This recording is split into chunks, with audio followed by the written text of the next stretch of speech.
Have you misplaced your hope? It's the perfect time to be transformed. I'm Mike Morrison with 2 minutes of insight and inspiration. Welcome to 2 Minute Transformation. So on Resurrection Sunday in Luke's Gospel, chapter 24, there's these two guys who have been followers of Jesus walking on the road to a village called Emmaus. We're told they're discussing the crucifixion. Now, words reach them that the tomb was empty, but it's clear they're not fully believing the reports. Luke then tells us that while they're walking along trying to make sense of what's transpired over the past couple days, Jesus joins them on the road, but they weren't able to recognize who he was. Now I can see this all play out. Jesus says, "What are you talking about, fellas? You two look pretty bummed." Cleopas, the only one Luke identifies, replies, "Did you just roll into town, buddy, or what? Haven't you heard about what happened over the weekend?" Jesus, "What happened?"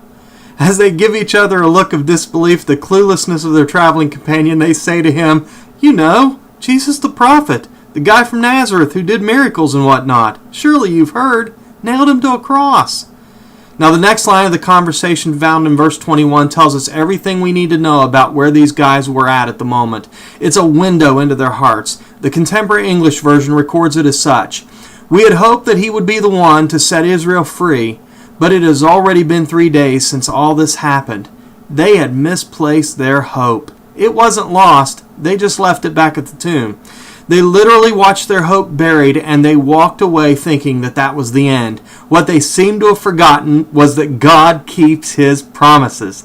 The last sentence, "It's already been 3 days," tells me that they were holding out a little hope, but it was passing right along with the daylight. Little did they realize that their hope was walking right alongside them.